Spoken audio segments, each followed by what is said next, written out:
Today's episode of the Bleav in Steelers podcast is brought to you by betonline.ag. And Ike, week 8 of the NFL season is here. If you want to place a bet on the action, BetOnline is the place to do it. Man, if you're looking at the World Series, if you're looking at Thursday night football tonight, which is going to be phenomenal, or even if you just want to bet on something on Sunday, man, make sure y'all go to betonline.ag. Head to the new and updated desktop or mobile website to sign up today and receive your 50% welcome bonus on your first deposit. Use our promo code Bleav50, that's BLEAV 50, to receive your bonus. Bet online, where the game starts. All right, cue the music. It's time to start the show.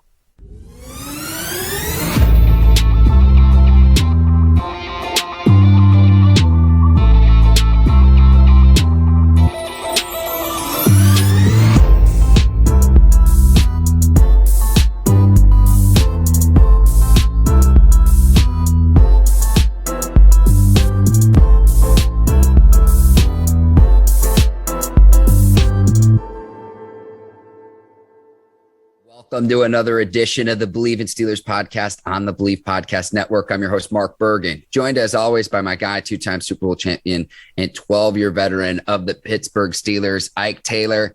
IT, we've got the Browns Halloween weekend. A lot to discuss on today's episode of the Bleav in Steelers podcast. How are you doing this morning, my man? I'm good, Mark. How you doing, bro? Glad to see you again. Pittsburgh got the Browns, Sunday on Halloween? Spooky, right? So it's going to need a lot of comeback. I'm sure the Pittsburgh Steelers and those guys still reminiscing on what happened with the Cleveland Browns. Cleveland coming in there, running the ball down the defense's throat and shutting down the offense. So I'm sure this game on Sunday is going to be damn good. AFC North football, you can never argue with that. But we are going to start today's show. Mike Tomlin addressing the college coaching rumors. He was linked to LSU. He was linked to USC. We talked about a week ago, Ike. But at least publicly, he's denying that he's not interested. What say you, though? What'd you make of how Mike Tomlin addressed the coaching rumors earlier this week? Man, Coach T shut that thing down. He said, look, I'm at an organization, a prestige organization, right? I got 2 Super Bowl rings, 1 at Tampa, 1 with Pittsburgh. My defense always been in the top 10, always been in the top 10, no less than top 15. We struggling on offense, but I never had a losing season as a professional head coach. Let me say that again. I've never had a losing season as a professional coach for the Pittsburgh Steelers. Why in the hell y'all want to bring my name up for me to go back down to college when college coaches want to come to the NFL? The only 2 people that figured out is Nick Saban and Urban Meyer, and I see Urban going back to college after this season. One exception, Ike. Jimmy Johnson way back in the day as well. Okay, throwback. Coach Jimmy Johnson. I got you. Coach T shut that thing down, man. He said he ain't got time to be playing with y'all, man. His kids was damn near born in Pittsburgh. He been in Pittsburgh for damn near 15 years, have never had a losing season in Pittsburgh. If you just look at all the history, has been before and after Coach T. Coach T said, man, I ain't got time for this, man. Y'all better stop playing with me, stop throwing my name out there. But when Coach T said something about a blank check, I said, hold up. Yes. I said, hold up, Coach T. One of these boosters could be a billionaire. And they said, Coach T, we'll give you goddamn $60 million for 2 years. Your ass leaving Pittsburgh. You leaving Pittsburgh. So I'm not saying you could be bought, and you did say never, but never. Coach T, let one of them boosters, all jokes aside, write you an $18 million per year check.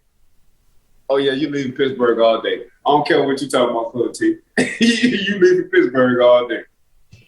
I love the gamesmanship. It's like challenge accepted because that is now out there. And the reason why he was linked into all of this is Carson Palmer had the conversation with Dan Patrick, and he was one of the names that got brought up for the USC job. So I did some research, Ike. He compared himself in the news conference to Andy Reid, who makes $8 million a year, ranks 8th in the NFL. Sean Payton at $9.8 million ranks 3rd. Tomlin at $8 million too. To me, it's the gamesmanship of, okay, let's see if he can get that pay raise. He's under contract through 2024. At the college level, Nick Saban, the highest paid coach in college football at $9.5 million that he's due to make this season. So that to me just leads me to Bleav in his football and the TV ratings keep just skyrocketing. If he wants to continue coaching beyond his current deal and he continues to have the success that he has, you're going to have to pay for having one of the elite coaches in all of football. Somebody paid Coach T between $12 and $15 million. That's just my personal opinion. If Coach T really wanted to leave, it's a blank check out there. Somebody just got to write it. But I'm not going to say that. But Coach T, at this point in time, he don't want to leave. Like, Pittsburgh is home for him. Like, he got Pittsburgh locked down. He don't want to start all over. He don't want to babysit. He don't want to deal with them kids. He don't want to recruit.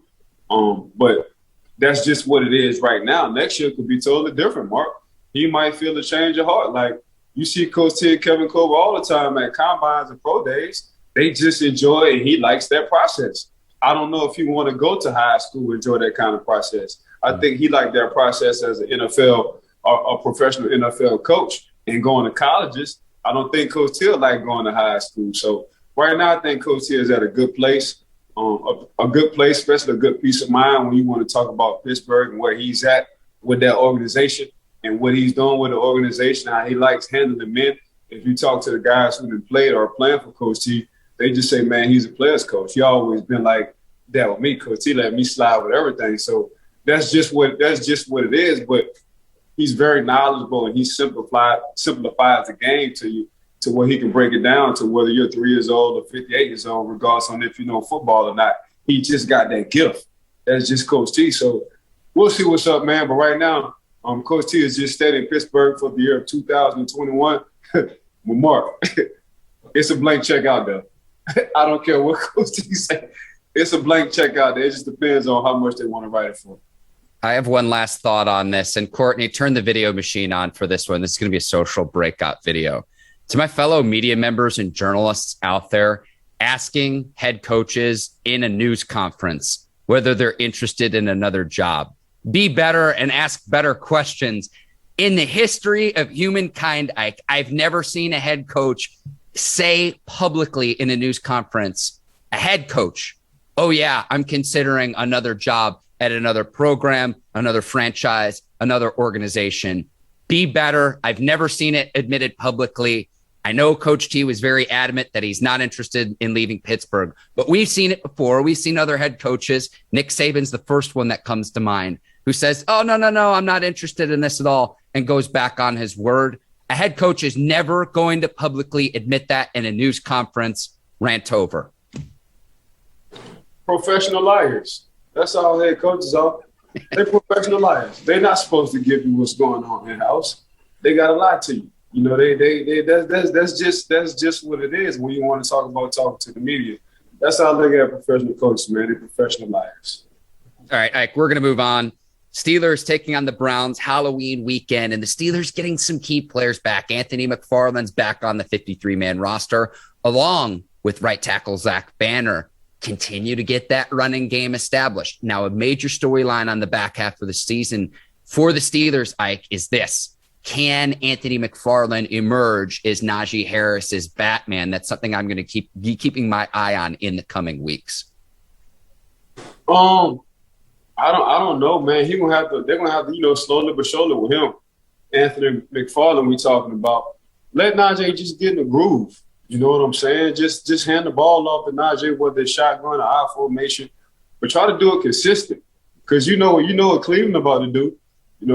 Baker Mayfield about to hand the ball off at least 30 to 35 times and keep the clock, going slow the game down, let the defense do what they do against the Pittsburgh Steelers offense. But, man, let's see who's going to have the best rushing game. Because for me, whoever had the best rushing game, this game right here is going to win the ball game as far as like passing. Ben has been okay passing the ball to this point. Baker has been okay passing the ball to this point. I think they're down to equal when it comes down to what their stats are this year between touchdowns and interceptions. So in this point, man, it's just a battle of the offensive line. Which offensive line going to play better than the other offensive line? What running back going to get in the best rhythm than the other running back? Whoever running back getting the best rhythm is the team who's going to win the game. Yeah, Nick Chubb's back at practice. He's coming back from a calf injury, Ike. Now, I know Dearness Johnson did a nice job filling in for him in Week 7, that Thursday night game, because Kareem Hunt is also out for the Browns. Correct. Did a hell of a job. And so the Browns getting healthy too. Baker Mayfield has practiced this week. He sat out in Week 7 as well because of that shoulder injury. The Baker Mayfield Case Keenum debate's in full swing. Mayfield's played through the shoulder injury since Week 2, and there's reports out there that he's going to need surgery after the season's over and that he'll try to play through this shoulder injury. The timing of that's really unfortunate for him, Ike, because he's entering the end of his rookie deal, and the Browns have to determine after the 2022 season whether to offer him that hefty contract extension or not, something that the Ravens are going to have to figure out with Lamar Jackson as well. In the same draft class, Josh Allen got the bag, $43 million average annual salary through the 2028 season, but he's played at such a high level in Buffalo. That's really the big question that Browns general manager Andrew Berry and company need to figure out, is if Mayfield is worth that contract extension, because we know once quarterbacks make and get that second extension, we're seeing it right now with the Chiefs and Patrick Mahomes. We've seen it with the Seattle Seahawks and Russell Wilson. Once his rookie deal was up, you allocate more of the salary cap to your star quarterback, and you don't have as much money to go around upgrading the rest of the roster. And that's really the dilemma that the Browns have entering this game with Baker Mayfield, who hasn't played well this season, again, playing hurt right now through a shoulder injury, really, again, since Week 2 of this season. So, Mark, I'm looking at it like between $35 and $40 million per year for Baker Mayfield, depending on what goes on during the season. Now, I'm thinking Deshaun Watson. Here's why I'm thinking Deshaun Watson. First of all, he already has a contract. 1. 2, if you don't go down there to Miami, you can always, depending on what the league, what everybody else want to do with this situation, determine. So you can franchise tag Baker Mayfield for next year if you want to. 2023, Ike, because 22 is his fifth-year rookie deal. But I know what you're saying. Correct. So they can pick up his rookie deal or not if they want to, and that's the Cleveland Browns, right, on his fifth year option. They don't have to if they don't want to. So they already have as well. So yeah. I'm sorry. So next year will be his fifth-year option that's picked up by the Cleveland Browns, right? Yes. Okay, you let him play that out. You bring Deshaun Watson in, and the reason why you bring Deshaun Watson in, 1, he's already under contract. You can restructure his contract because that'll put him at 2 years sitting out, right?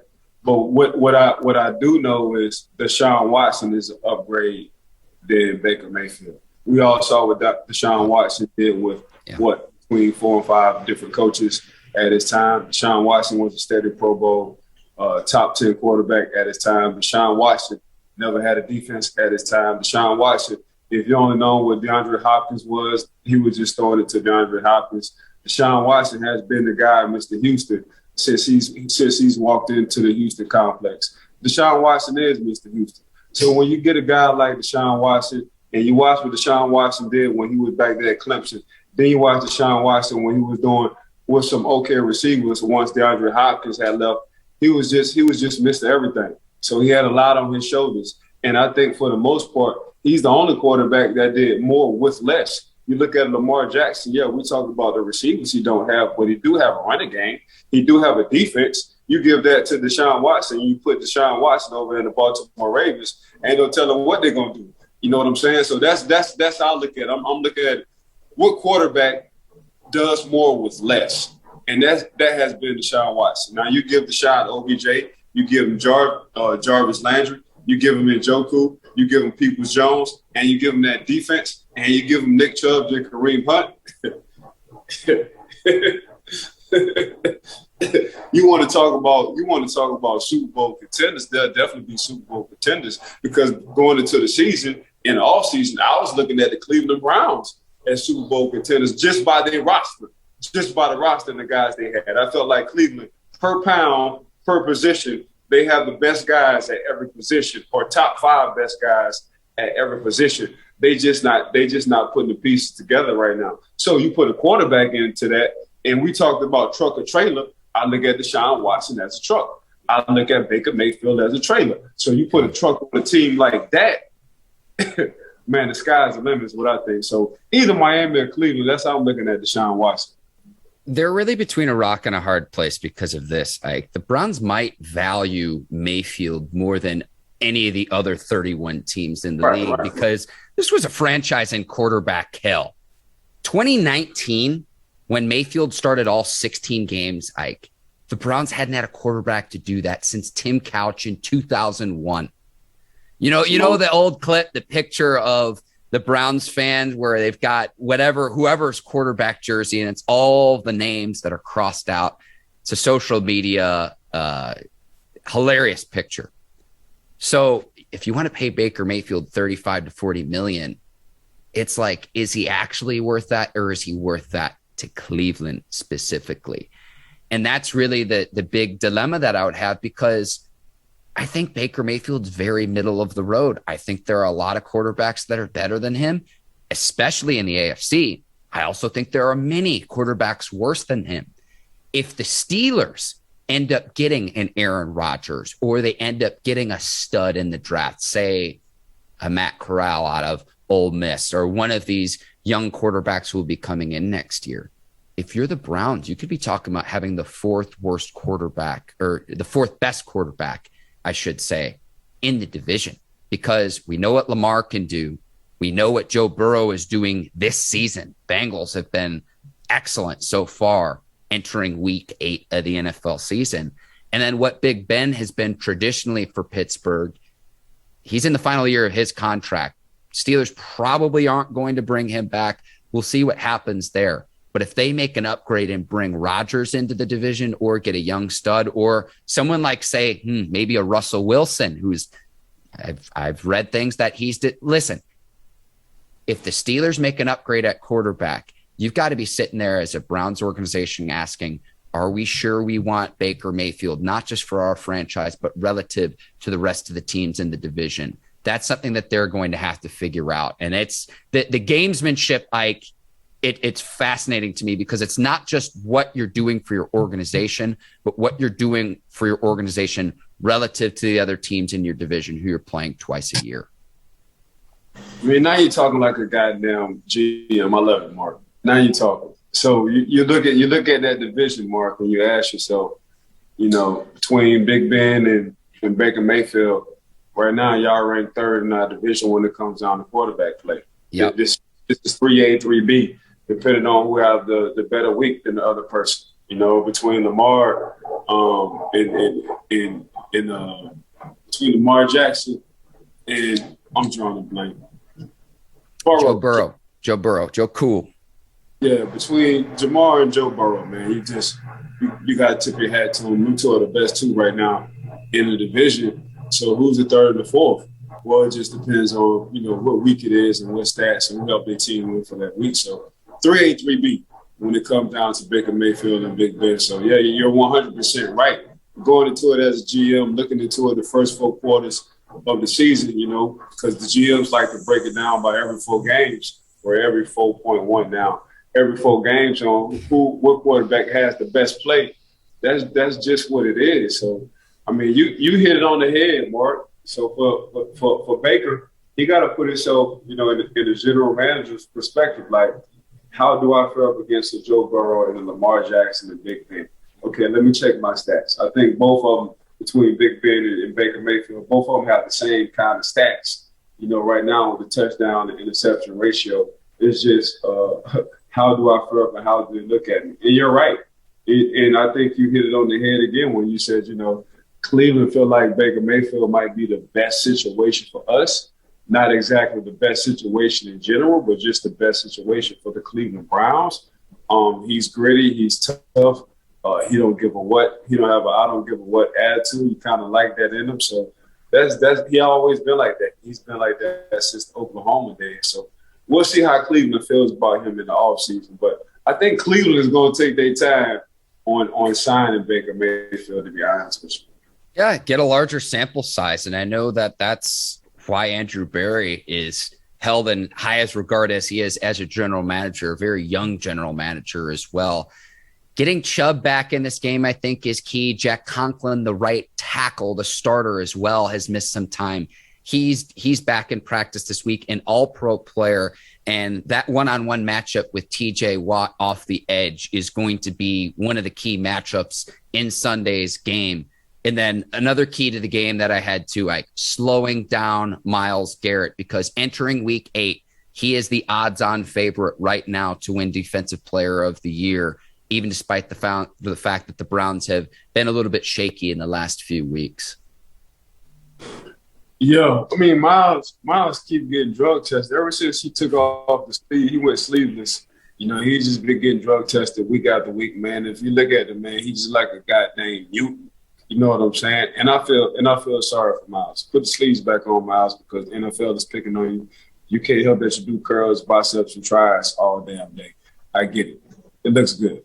But anyway, yeah, before, Myles just has been, he's been playing to their first round, their first round expectation, and even to his contract expectation. So, I mean, now he has somebody opposite of him that can take some kind of help off of him. So, Myles been Myles to me. Myles Garrett been Myles Garrett to me. I've always been a fan of Myles at Texas A&M. So it's just now I think he's finally getting into his prime. He's finally staying healthy. So he went crazy a couple of games ago. We had 4 sacks a couple of games ago. So I get it. But Cleveland right now, man, they got a lot of high first, second, third round draft picks on their defense. I don't know when they're gonna figure it out, but whenever they do figure it out, it's gonna be hell on everybody. So Cleveland just got to figure that part out. Pittsburgh Steelers as well, though, Mark. Pittsburgh, and I'm going to continue to say this, man, they got to keep running the ball, Mark. They have to keep running the ball. They got to put 7 on the pitch count, 25 passes or less. And it's been proven. I think you have the stat to say that. The defense, they catch a little break. So now when it's time for them to make a big play, they're able to get on the field and cause disruption. But the only time they can do that is they don't even have to be well rested.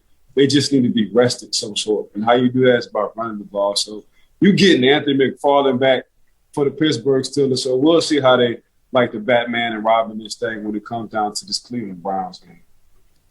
One other player due back in the coming weeks, Stephon Tuitt, probably not due back this week, but his rehab is progressing well. That's what Coach Tomlin told media members. We'll get to our score predictions for Steelers and Browns later in the pod. We're going to get to some other Week 8 matchups now. Titans at the Colts, battle of 2 AFC South teams. I saw the Titans last week absolutely put the hurt on the Kansas City Chiefs. And in that game, the Chiefs put at least 7+ defenders in the box on 26 of the 29 rushes against the Chiefs, and they're still able to be effective offensively. That trifecta of Derrick Henry, A.J. Brown, and Julio Jones is scary, even on the road. The fact that they can control the clock, control the running game with King Henry and company. I'm going to take the Titans on the road. What say you, Titans-Colts this weekend? Yeah, I'm going to take the Titans as well. And the reason why I'm going to take the Titans is because I'm seeing what Ryan Tannehill is doing. And what Ryan Tannehill is doing, he's throwing the ball. He's throwing the ball to them big boys who look like goddamn power forwards, but they just so happen to be wide receivers between Julio and A.J. Brown. And between Julio and A.J. Brown, man, it's hard to check these guys one-on-one because all they're going to do is big body you, position themselves and just come down with the ball when it comes down to 50-50 jump balls. That's exactly what they're going to do. They complement each other very well. So that's what I thought Tannehill had to work on. I thought they just solely relied on King Henry on handing the ball, even though King Henry is the team's personality.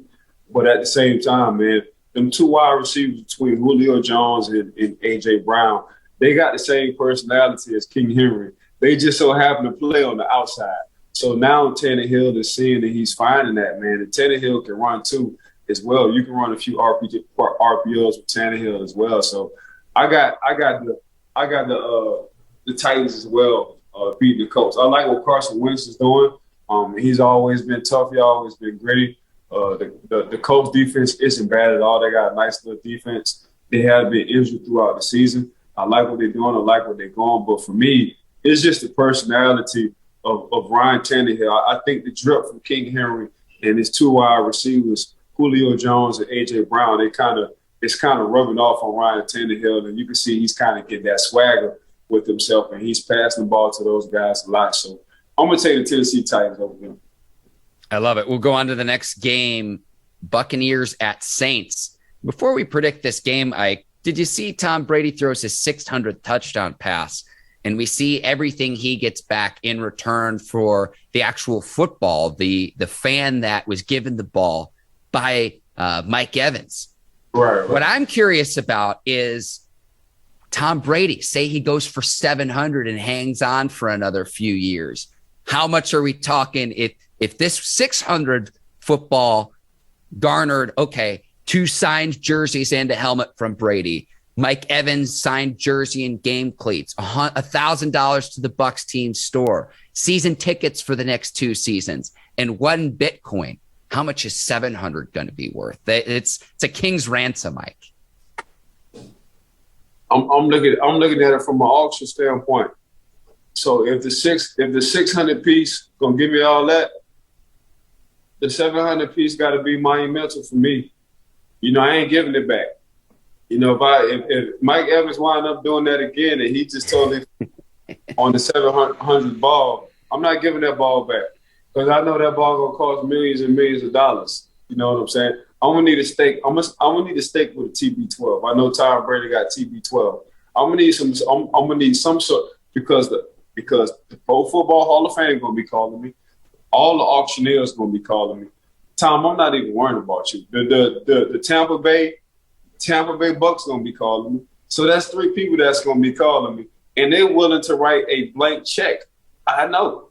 So for that point, nah, y'all don't even worry about that, man. I need a king's ransom. I need that TV. I need a piece of that TB12 stakes, man. Give me some of them shares of that TB12. That's exactly what I need. And I'm talking 47%. That's what I'm talking about. Yeah, I need 47%. I need 40. If not, I'm gonna go ahead and give it.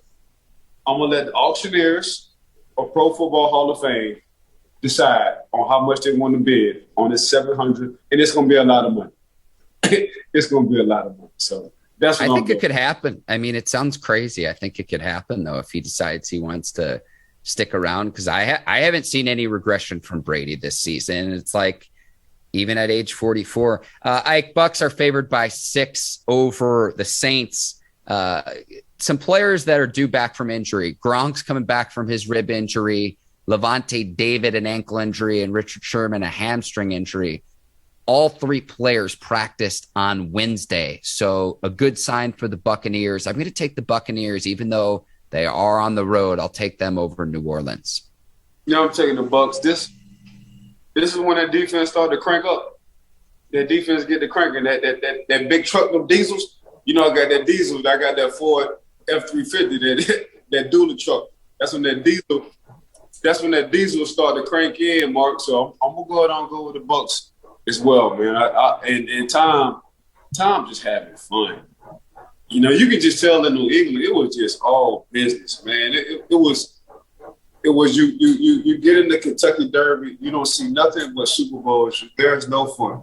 You can tell Tom whether he's doing stuff on social media, whether he's doing interviews, whether he's on the field. Man, he's just having fun, man. And it's scary when you got a guy this good just having fun. So, yeah, I'm going to go with the Tampa Bay Bucs, man. But I'm looking at the defensive side for the Tampa Bay Bucs, man. That defensive line is starting to crank up, baby. It's starting to crank up. When you see Big Villa and he started to do dance moves on the sideline, that means he's having fun. So, yeah, I got the Tampa Bay Bucs in this one. They had a get-right game against the Bears in Week 7, Ike. And I can tell that your dog Brutus is salivating over getting after the quarterback in your analysis of the Buccaneers over there at the Taylor household right now. We will move on to the Sunday night matchup, Cowboys and Vikings. And the big question is Trevon Diggs going to continue his interception streak? He has 7 interceptions in 6 games. Entering Week 8, Diggs has more interceptions than 23 teams. Cowboys coming off a bye week. I'm going to take the Cowboys. They're on the road, but they are a road favorite. And I want to see whether Diggs can continue his wizardry as a cornerback for the Cowboys. Not with Justin Jefferson and Adam Thielen. Not even. I'm gonna take the Minnesota Vikings with this one. I'm gonna take this game right here. Gonna show Diggs. Hold up, wait a minute, pump the brakes. We see what you've been doing, but you haven't had a 2-receiver tandem like this yet. This is an easy solution, Ike. They just need to clone Diggs. It's that simple. Diggs gonna have hell this game. I guarantee you. Why would I tell you? He gonna have hell this game. And the reason why he gonna have hell this game, because this is a balanced offense, bro. This is not a one-sided offense. Yeah. They can run and they got receivers. So, and you got a very manageable quarterback. And you like this, don't you? That's their quarterback name. You like this, don't you? So Kirk Cousins and company with Justin Jefferson and Adam Thielen, and you got Cook sitting in the back. But it's a balance. This play action pass gonna be tough. Your eyes got to be right, and we all know, even though he got 7 picks in one game, he is the number one quarterback who has given up the most yards in the NFL. Cornerback who has given up the most yards in the NFL. So it's a hit or miss, man. It's a blessing and a curse. But this game right here, I got the Minnesota Vikings in this one, dog. I know you are what your record says you are, but the Vikings at 3-3, I think, are a little bit better than their record indicates. 100%. Yeah. Excited to watch this one. Final matchup before we get to Steelers and Browns on Monday Night Football, Giants at Chiefs. And a couple things that I want to talk about with the Chiefs, because going into the season, they were Super Bowl favorites and everything. First and foremost, to call them a dynasty, I think is disrespectful to other franchises that have won multiple Super Bowl titles. Now, that's not to say that they haven't had success the last 2 seasons, making a Super Bowl appearance, winning the Super Bowl, and then making the AFC Championship. And if not for a D Ford's offsides penalty, they would have gone to 3 consecutive. But win multiple Super Bowl titles before you call yourself a dynasty, first and foremost. Our guy Dave Dameshek has this right as well, and that Mahomes hasn't turned into a pumpkin. It's just now that when you want to pay him $500 million, you don't have as much salary cap to allocate to the other positions of need. The same thing's going to happen with the Browns and Baker Mayfield. If they offer him that hefty contract extension, I would expect something similar to happen with the Baltimore Ravens and Lamar Jackson. We'll eventually see it too with the Buffalo Bills and Josh Allen. It's just what happens. We saw it happen with Russell Wilson. And so the reason I mentioned Dameshek is he put out this whole graphic of, depending on what year you are as a quarterback, teams that tend to have success have a good young quarterback on a rookie deal. You can load up your roster around that young quarterback. And then once the quarterback gets paid in the modern day NFL, it's harder to win a Super Bowl. That's what's going on with the Chiefs right now and Patrick Mahomes. Yeah. Of course, I think the Chiefs is going to beat the Giants in this one. I think it's going to be a tune-up game because their next 3 with the Chiefs are going to be pretty tough games after this Giants game with the Kansas City Chiefs. But when you want to talk about money and contracts, I think Lamar Jackson will get a Dak Prescott kind of deal. I think Lamar is probably looking for more guaranteed money up front. I think Dak is getting for this year, I'm talking about contract year, over the next 12 months, he's getting $75 million guaranteed for his first year. So I think Lamar is looking for something like that, a 3 to 4 year deal. I don't think Lamar is looking for a long-term deal. I think he's going to want to do what Dak does, and that's every 4 years, man. Let's see what the hell I can do. If I can get $75 million guaranteed in only 1 year, I'll do that any day. You know what I'm saying? I'll take between the 35 and the 40 million base salary, as long as you give me that 75 in 1 year. So I think Lamar has that kind of mindset. You know what I'm saying? If that Patrick Mahomes contract looks good on paper, but if you just break it down, it's not as bad. And the longer it goes, the more team friendly it is. You know what I'm saying? Now that Josh Allen contract, Josh Allen is winning on his contract. He got lesser years, but damn near more guaranteed money plus his salary when it comes down to Patrick Mahomes. So he really got the bag. You know what I'm saying? But if you just look at Coach Andy Reid, he was like that with Donovan McNabb. He just liked signing his quarterbacks 8 to 10 years. That's just, he always been like that. If he like his quarterback, he's definitely going to sign him. You know, so I think Lamar's a little bit different. I think Lamar's going to have that Dak Prescott mentality. You know, just give me damn near all of it up front. You know, $75 million in 1 year. That's a lot of money in 1 year. That's over a 12-month span. That's a lot of money. So that's just how I look at it, man. Between Baker, though, I think they're gonna look at Baker as a Ryan Tannehill. You know, between 35 and 40, and that's what I really. And that depends on how Baker Mayfield, you know, plays throughout the course of the season. You know, so Baker, if he stepped his game up like he stepped his game up last year, and he wound up, I think it was like 19-3 or something, like 19 touchdowns, 3 interceptions on the second half of the season. Baker's gonna get his cheese, but if Baker get to this 6-6, I think it's either 6 touchdowns, 6 interceptions, or 6 touchdowns or 4 interceptions. Right now, if he keeps that up, they gonna weigh the options, and that's what they should do. But that's just getting back to the prediction. Yeah, I do have KC over the Giants, but yeah, I know we was talking about quarterbacks and their money. Oh yeah, I'll take the Chiefs as well. The Chiefs by 10, though. I'm more inclined to take the points and have the Giants cover. I do think that the Chiefs will win this game. I agree. So, again, just seeing the Chiefs in person, the defense, like the front seven is just bad. And on the other side of the ball, on offense, like you pointed this out to me, and this is what opposing defenses are doing. They're keeping 2 safeties high, and they're saying, we're not going to have Tyreek Hill beat us over the top, and we'll bracket Travis Kelce. Kansas City, what's your counter? And they haven't been able to figure it out. They have not been able to figure it out. Because they don't have a run game. You know what I'm saying? When you don't have a run game, there's no balance when you don't have a run game. You know what I'm saying? Now they're keeping the top on the roof.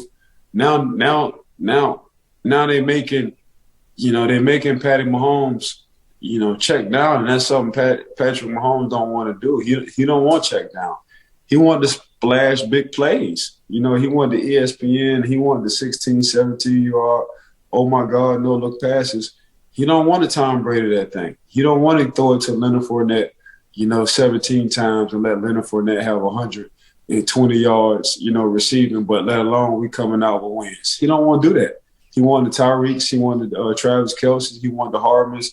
He just wanted the backflips and the big plays and the going to the sideline and doing your own kind of daps and, celebrations, but that's not going to happen.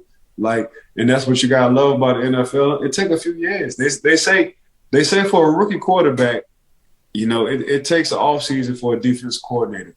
For a veteran quarterback, they say it takes 2 to 3 years. Now it's on the quarterback and the offensive system and the scheme to change up. Because if not, man, they're going to take away what you do best and make you just nickel and dime throughout the whole field. And that's exactly what defensive coordinators are doing to the Kansas City Chiefs right now. They're just making them nickel and dime, and that's just something they don't want to do because they're not used to doing it. You know what I'm saying? Mm-hmm. So it's like if you watch basketball, it's like Russell Westbrook. He's just used to, green light, green light, green light, green light. And now you want to change him and you can't change him. That's just something he always did. Same thing with the Kansas City Chiefs. They green light, green light, green light, green light. Every time they see a yellow light, man, they always want to hit the green button. And these teams figure that out, man. They don't have the patience. That's all these defensive coordinators saying. Hey, man, let them nickel and dime because they ain't got the patience. And the Kansas City Chiefs, as an offensive unit, they don't have the patience, but they need to have a running game. I love the cross-sport analogy, Ike. I'll use a car reference. If you floor your truck, right, you pedal to the metal, pedal to the floor, it's going to run out of gas at some point. So a few stats I want to run through that also back this point, and we'll get to our score predictions for Steelers-Browns. Chiefs are producing touchdowns on 34.8% of their offensive drives. That's second in the NFL.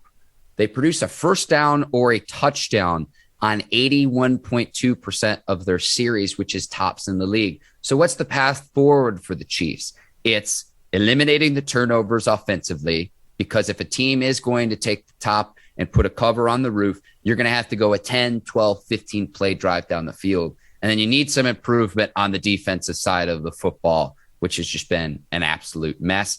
Ike, you mentioned their schedule moving forward beyond week 8. They've got the Giants on Monday Night Football. Then they've got the Packers as well. They've got the Raiders, and then they have the Cowboys in the following 3 weeks. So it's a little bit of a gauntlet. They'll have an easier matchup against the Giants, a Giants team that's struggling right now. But then their next 3 after that, it will tell the tale of, are the Chiefs even going to make the playoffs this season? Right now, entering week 8, I would say no. It's their defense is built to be ahead. So they on that defensive personnel, they have a lot of guys who can catch the ball, like honey badgers when you want to talk about a secondary. They got a lot of defensive linemen and outside linebacker that can sack the quarterback. But hell, when you handing the ball off on that defense and when you're doing play action pass and the safeties are coming up and now the tight ends are running wide open, it doesn't matter. We talking about Chris Jones and company in the past 3 years, him and his homeboy that had damn near, led the league in sacks because the offense was up. Now you can't get no sacks when all you got to do is make tackles on running backs. Now your secondary guys, they can't get picks when they got to come up and tackle. So it's a little bit different, and that's why. And I think Cleveland had the recipe.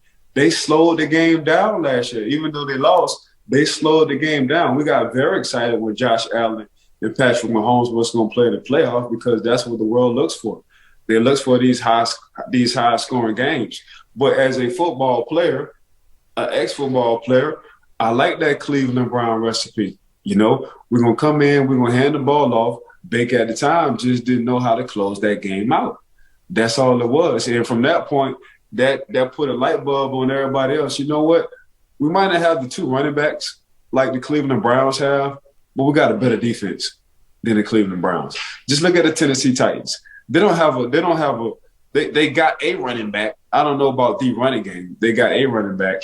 But so you know what? Let's just put the top on the roof. Let's just rush forward. Because this is what the Kansas City Chiefs don't want to do. They don't want to run the ball.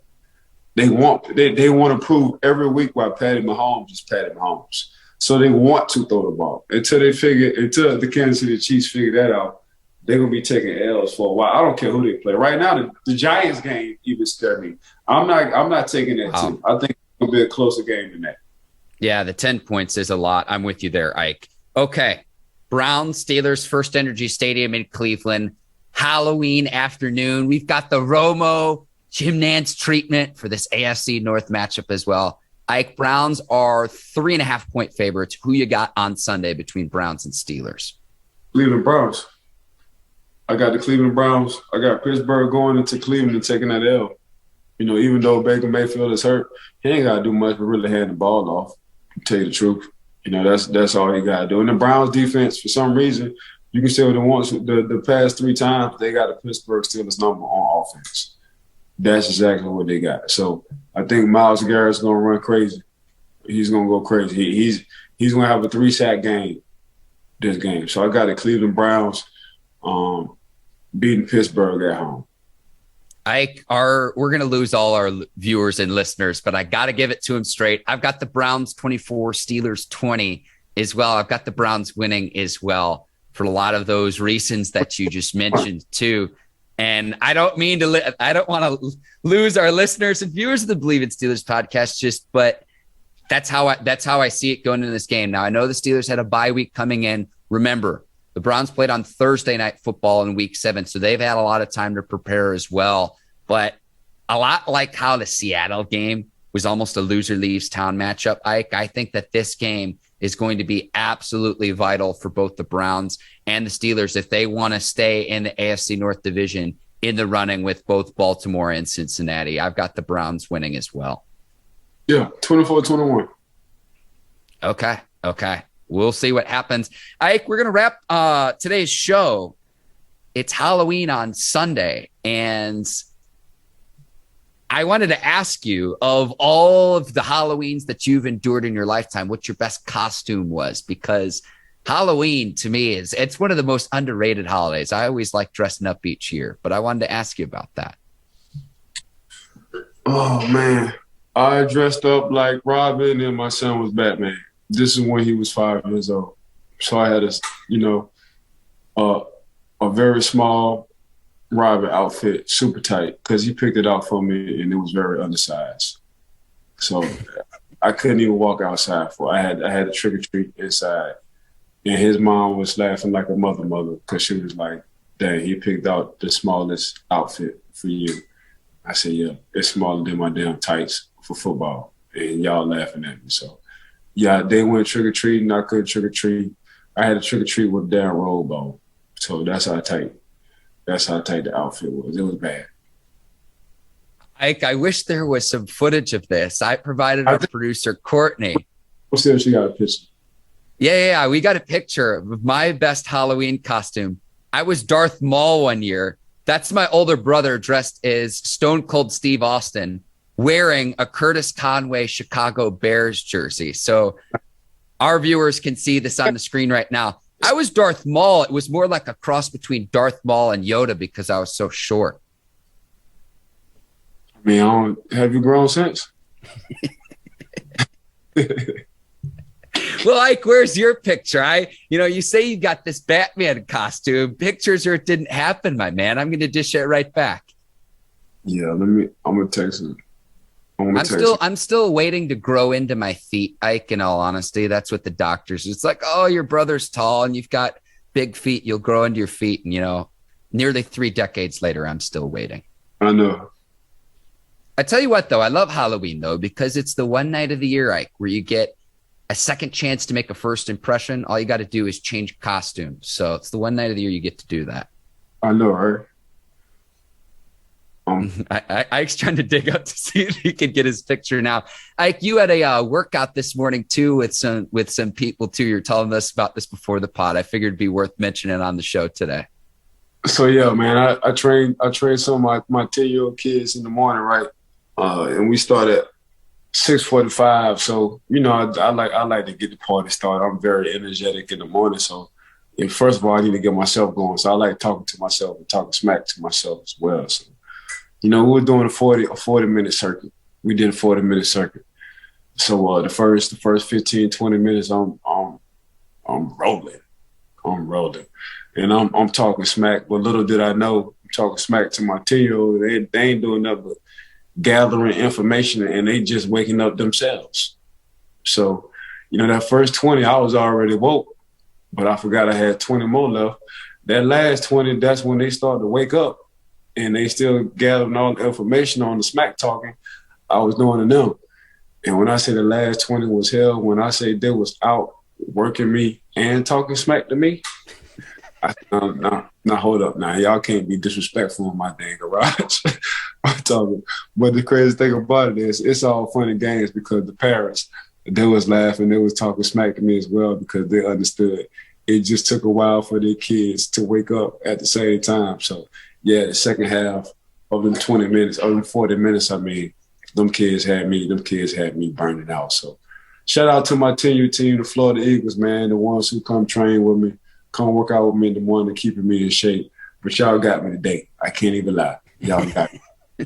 What are they telling you, Ike, when they're heckling you? What are they saying? Oh, Coach Ike, you talking about you a robot. You ain't a robot. Your battery going dead. That's the kind of stuff. Because I be talking to myself like, yeah, y'all can't keep up with this goddamn robot. Then when I start slowing up, kids don't miss nothing. They don't miss nothing. Coach Ike, you said you a robot. Your battery going dead. What the hell you doing? Come on, you better keep up. So that's just what that is. But yeah, whatever I say to them, they say it back to me. I love that. Listen, Ike, I could go the rest of the day talking about this, but we need to wrap it up here on today's show. You're the absolute best, Ike. Always fun talking with you each week here on the Bleav in Steelers podcast. Shout out to the folks over at the Bleav Podcast Network. Also, our producers at Brinks TV, led by John Brinkus, Courtney Vargas, Herbert Diaz, and their team over there. Also, shout out to the sponsors.